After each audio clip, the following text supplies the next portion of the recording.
지금 비즈니스 연속성이라고 하는 부분이 코로나19와 관련해서는 사실 생존과 굉장히 밀접하다고 네. 생각을 합니다. 네. 그러니까 그 굉장히 뭐 특정 산업군 같은 경우 항공, 면세, 이게 여행 이쪽은 굉장히 생존의 위협을 그렇죠. 극심하게 받고 있는 맞아요. 상황이기 때문에 그런 측면에서 코로나가 기업에 미치는 파급력은 굉장히 컸다고 지금 보고 그런 측면에서 비즈니스 연속성과 관련된 것은 기존의 어떤 위험이라고 생각했던 요인들을 또 다른 새로운 시각으로 하나를 더 봐야 되는 관점의 준비가 필요하다고 생각을 하고요.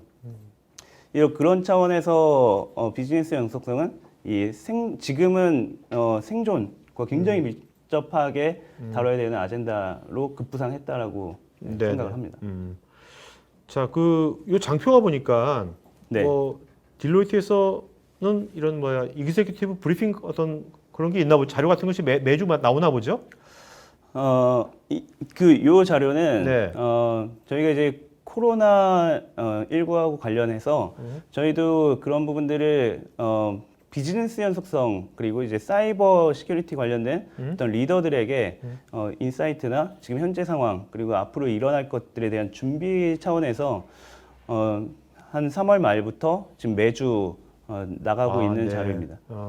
근데 이제 여기서 보면 첫 번째로는 기존에도 생각보다 많았더라고요. 이게 원격 근무라고 하는 것이 네네.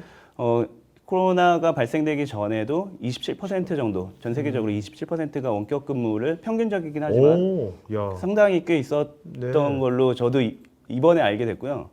근데 이제 3월 31일 기준으로 전 세계적으로 60%가 넘는 원격 근무, 원격 접속이 지금 발생되고 있다. 네네. 그리고 두 번째로는 이런 현상을 이제 좀 악용하고 이런 이슈들을 악용하는 이제 사례들도 같이 증가를 하게 되죠. 뭐 피싱 한다든지 스팸 한다든지. 맞습니다. 네네. 네. 그래서 이제 스팸 메일이나 이런 부분들이 한 400만 건 정도 발생되는 게 3월 13일부터 26일까지 약 2주인데 야. 실제로 저 때보다 3월 26일 이후에 뭐 미국이나 그러니까 이제 뭐 유럽 쪽이나 미주 쪽은 사실 저 이후에 더 많이 이슈가 되고 있는 상황이거든요. 지금 실제로 한 달 정도의 시간이 흘렀는데 지금은 더 심각하고 훨씬 더 많이 발생하고 있을 거라고 예상을 합니다. 네. 그 세 번째로는 저희가 이제 좀 주요하게 봤던 부분들 중에 하나가 이 원격 근무를 하는 것도 있지만 개인 원격 근무를 하거나 아니면 지금 저희가 이제 원격 진료나 아니면 이제 원격으로 이제 수업을 듣는 네. 그 과정 중에서 저희도 이제 PC가 없는 PC를 보급해야 되는 상황이나 이런 네. 부분들에 대한 이제 준비를 정부 차원에서도 한 걸로 알고 있는데 기업도 사실 그런 부분들에 대한 이 모바일 디바이스가 준비되어 있지 않았다면 어쨌든 이제 개인 장비를 사용해야 되는데 그런 부분들도 좀 사이버 보안 관점에서 증가하고 있다. 그런 쪽에 준비가 좀 미흡하다. 어떻게 보면. 네? 그렇습니다. 네. 네. 지금 원격 접속이지 않습니까? 원격 근무. 네. 뭐 재택뿐만 아니라 원격에서 하는 것들이 굉장히 증가하고 있지 않습니까? 네. 그래서 원격이 앞으로 코로나 끝나더라도 네. 뭐 원격에서 리모트에서 꼭 재택이 아니더라도요. 네. 리모트에서 뭔가 같이 일하고 스마트 워크하고 협업하는 건 굉장히 많아질 것 같거든요. 네. 그럴 때는 우리가 어떤 보안 이슈가 떠오를까요? 그러면 일단 그 회사라는 곳은 회사의 조직을 이제 보호하기 위한 관점에서 그 바운더리가 있다고 봐야 될 것 같아요. 그 바운더리에는 어찌됐든 이제 네트워크 기반의 이 보호 장치들, 솔루션들부터 그리고 이제 웹 어플리케이션에 대한 이제 보호 장치 그리고 이 엔드포인트에 대한 이 보호 솔루션들이 존재를 하는데 원격 장소로 가게 되면 네트워크가 그러니까 오피스 보호를 받던 이 네트워크가 아닌 네. 이 덜 안전한 네트워크를 사용하기 때문에 모니터링 관점에서도 그렇고 외부에서 이 침입 시도를 막아주는 것과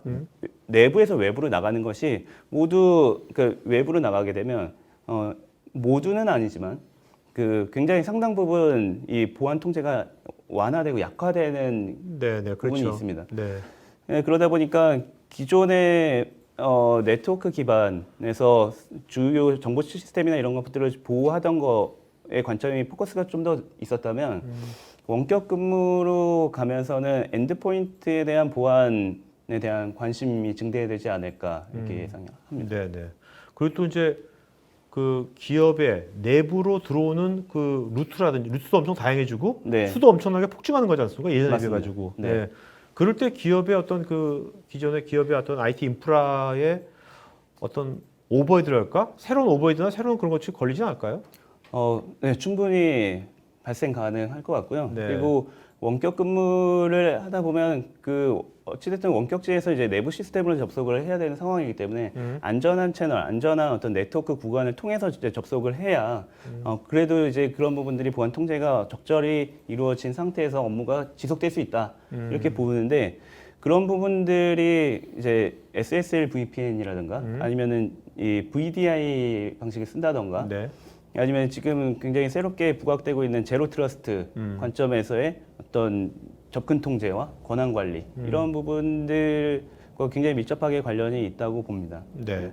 그리고 그렇게 외부에서 접근하는 트래픽이 이 정도의 SSL VPN에 뭐 접속을 한다던가 외부에서 내부로 접속하는 트래픽이 급증한다고 했을 때는 기존의 어떤 임계치를 설정해둔 모니터링 값에서 이제는 그런 부분들도 조정이 필요한 그런 부분으로 적절히 조정이 돼야지. 그러니까 그런 거 임계치를 예전처럼 계속해서 수동으로 세팅한 네. 것이 아니라 네. 그런 것이 뭔가 인텔리전트가 자동화가 돼야 될 필요도 많이 있겠네요. 그렇습니다.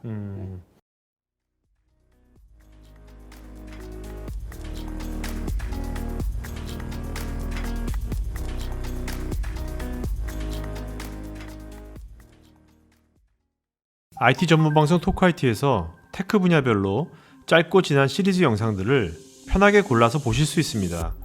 구글이나 네이버에서 한글로 토크IT 치시거나 토크IT.tv 사이트로 오시면 됩니다.